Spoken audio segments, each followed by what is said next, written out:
Eu nunca disse que eu tava relevante pra caralho. Não sei onde ele falou que eu falei que eu tava super relevante.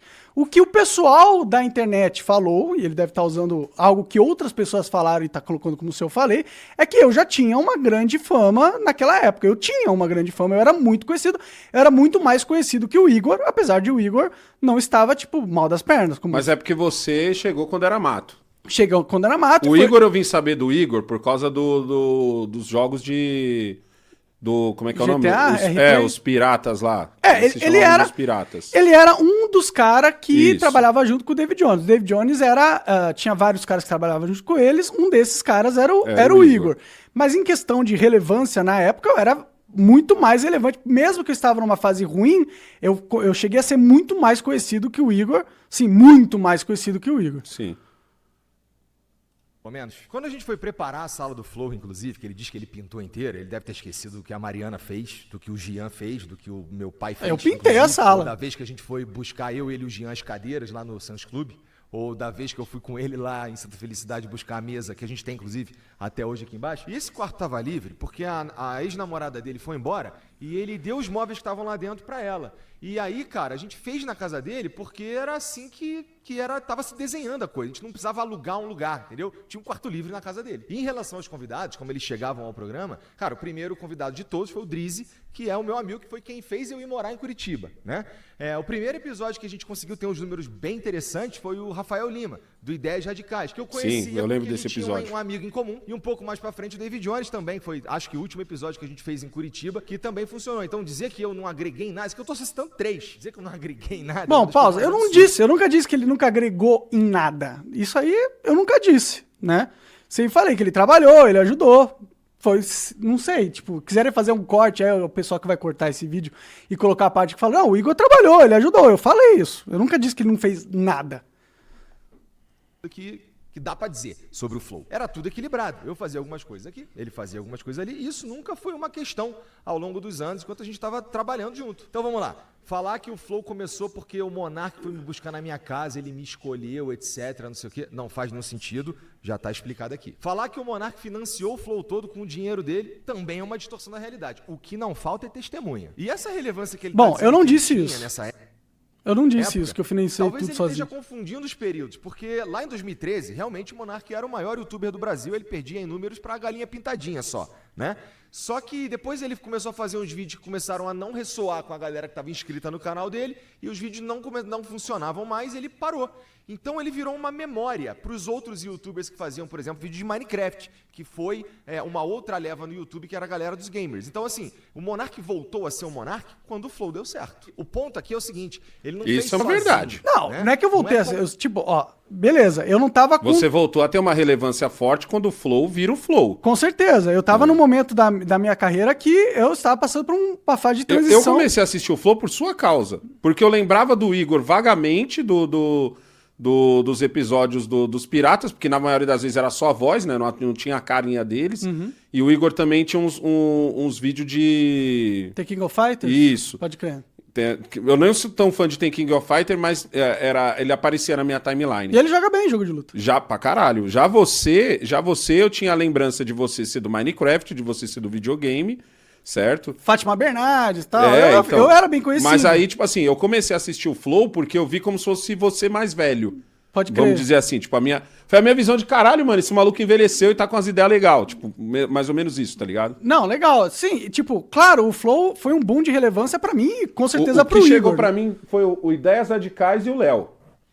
Tá ligado? O Léo ainda foi em Curitiba ainda, né? O Léo não foi já aqui em São Paulo. O engenheiro Léo? Acho que foi, sim. O Léo acho que foi em Curitiba também. Que é amigo meu.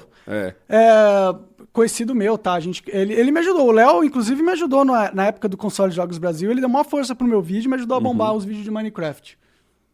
Como se ele fosse o protagonista dessa história. A gente, no mínimo, fez junto. Eu, ele e o Gian. A única coisa que ele fez sozinho foi destruir tudo. A construção foi em conjunto. Tem então pausa aí. Veja, eu não destruí tudo, entendeu? Teve uma crise que não foi causada... Tipo, beleza, foi causada por mim, mas aí o cara ignora que foi causada porque eu era polêmico, certo? E o Flow começou a bombar pra caramba por causa das minhas Por causa polêmicas. das polêmicas. Eu sou testemunha viva disso, porque eu reagi a várias. Eu reagi a Então, várias. aí, tipo, o Flow surfa e cresce por causa de uma parada. Quando essa mesma parada causa um problema, eu destruí o Flow. Não destruiu tanto que ele tá aí, né? Tipo, claro, ele deve ter, junto com a equipe lá, né? Que ele herdou a equipe e toda uma estrutura que nós construímos juntos. E herdou as contas também. Como a gente já conversou, a gente já conversado, não sei como é que vai sair no corte aqui, mas a gente já tinha falado sobre isso, porque a máquina Flow ficou muito grande. Sim, sim. Ficou muito grande e só tinha uma entrada de gasolina, que é a gasolina das polêmicas do Monark. Sim, sim. Mas Entendeu? muito porque ficou muito grande a máquina foi por causa do Igor também. Ele que sempre tinha esse desejo expansionista desenfreado, né? Mas ele ficou com a credibilidade, ele tinha o nome Flow, né? As pessoas queriam ir lá, né? Já tinha, tipo, não é como se tivesse destruído o Flow. O Flow não foi destruído. O Flow passou por um momento difícil. Mas destruído, não foi destruído. Eles tinham a casa, tinham os equipamentos, tinham toda uma equipe trabalhando, um monte de podcast, a empresa de vinho, a agência, um monte de contato. Então não destruiu o Flow. Teve um problema, teve momentaneamente, alguns não foram 100%. Não, talvez o que ele tá falando de destruir seria destruir a parceria. Ele não destruiu você não destrói o Flow. Ele que tá falando como se tivesse destruído o Flow. Então, eu tenho a impressão de que ele tá falando de destruir a parceria. Ó, criamos uma coisa juntos aqui e o Monark foi lá e destruiu a parceria. Eu não destruí a parceria, eu tava fazendo o que eu sempre fiz. Eu não mudei, eu continuei do mesmo jeito que eu sempre fui. Fez sozinho, né? Não é como se ele fosse o protagonista dessa história. A gente, no mínimo, fez junto. Eu, ele e o Jean. A única coisa que ele fez sozinho foi destruir tudo. A construção foi em conjunto. Não destruí tudo, isso é mentira. Narrativa que a gente teria criado Tá com o estúdio que tinha na época. Pra tirar o Monark daqui, ou alguma coisa nefasta por baixo dos panos. Quando a gente teve a crise de antes, poucos meses antes, na verdade, que ele arrumou lá no Twitter, lá, pô, e a gente perdeu a Tribe, a gente perdeu o iFood, a gente perdeu parte relevante da nossa receita, ele sugeriu sair e a gente disse, ô Monark, vai tomar no cu, cara, vai sair o quê? E a gente segurou a onda. Isso é verdade. Ele voltou aqui no programa 2 vezes depois, né? Ele veio sozinho e depois ele veio com o Venom Extreme e a gente fez os episódios aqui normalmente, né? Ele foi dobrando a aposta. Aconteceu o que aconteceu. Ele foi banido do YouTube e aí não é mais seguro ter o Monark em lugar nenhum. E no vídeo que a gente faz, tem o André Leist, que é o último vídeo do Monark como host aqui do Flow. Aquele foi muito vacilo você ter feito aquele. Então, aí quando Aquele foi vacilo. Foi porque ele é um militante Porque israelense, né? aquele vídeo, e o André é um cara inteligente pra caralho. O André sabe que você não fez o que fez. O que ele falou que, tipo, praticamente ele disse que você fez. Então não era pra ter sido um vídeo de comida de rabo no Monark, porque foi aquilo, tá ligado? Foi. Aquele era pra ter sido um vídeo de tipo assim, Monark, não é legal você falar sobre isso por causa disso, porque pode trazer isso, porque a história é assim, assado. Mas não foi isso que rolou. Eu assisti esse vídeo.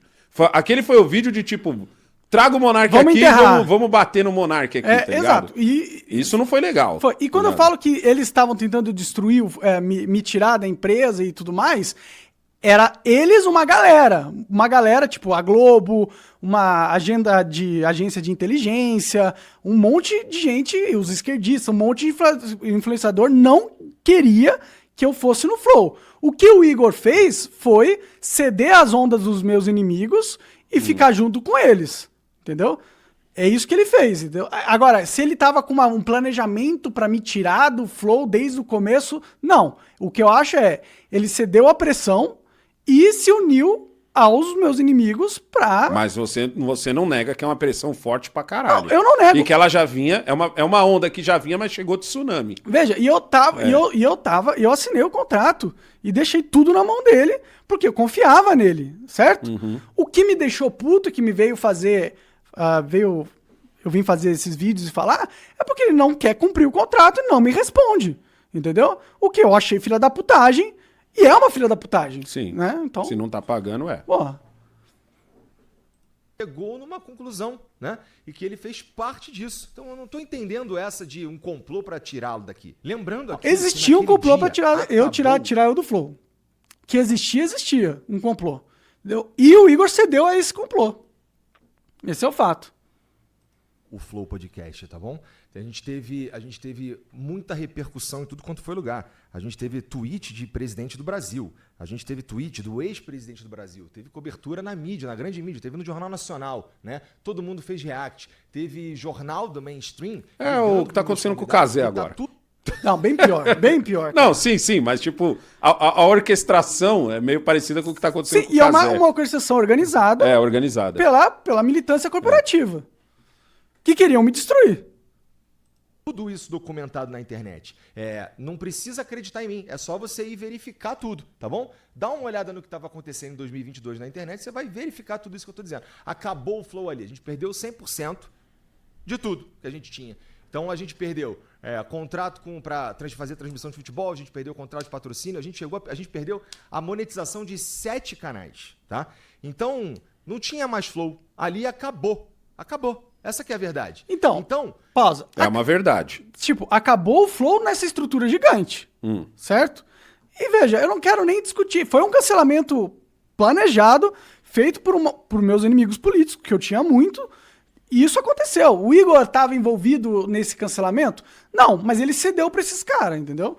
Assim como eu também cedi, vamos ser 100% honesto. Você também cedeu. Cedi porque eu queria também proteger a empresa e deixar que eles tivessem uma chance de sobrevivência. O que me deixa puto é não me responder e não pagar a porra do contrato, entendeu? Isso que me deixa puto. Aqui a gente E outra coisa que me deixa puto é o tipo de contrato que foi, entendeu? Foi um contrato, assim, sem correção de juros, um contrato... Não, mas aí... Cara, aí, eu conversei com o advogado... Aí é a parada dos cassinos, Monark. Você assinou porque você quis. Ah, beleza. Eu assinei ligado? porque eu quis. Você assinou porque você quis. Ah, certo. Mas, tipo, é um contrato que você faz pra fuder o cara, entendeu? Fuder a pessoa. Não é um contrato da hora... Eu prefiro justo, eu prefiro olhar entendeu? do ponto de vista do seguinte, é o contrato que o Igor fez naquele Não foi nem o momento em que Igor tava que fez. fudido. Não foi o Igor que fez. Não, sim, mas ele também assinou. Sim, ele assinou, também concordou. ele também leu e entendeu o seguinte, mano, esse maluco aqui que tinha 50-50 comigo, ele tá saindo com menos de 5% da coisa. Tá ligado? Ou seja, tô dizendo assim, desceu tanto a coisa que é isso. No final das contas, uma empresa que vale 100 milhões, como você Mas disse, um contrato sem você tá saindo com 10 milhões para receber parcelado num juros em que você vai sem perder juros. metade da... Então, num juros que não existe, Não, que mas você esse vai negócio perder Eu metade. conversei com o advogado, esse negócio de contrato sem juros, sem... Não existe isso. Não existe, isso tá errado. Tá errado. Mas é o seguinte, você sabe ler, você assinou. Beleza, mas olha Entendeu? a pressão que eu tava também, né? Ah, então, mas o que eu quero dizer é o seguinte, ele de um lado tá numa situação em que a grana acabou, em que o protagonista daquele momento, viu, Igor? Naquele momento ele era o belo da coisa, mano, ele era o belo do Soweto ali, tá ligado? Naquele momento o Monark sai e, mano, eu sei, eu reagi a vocês, irmão.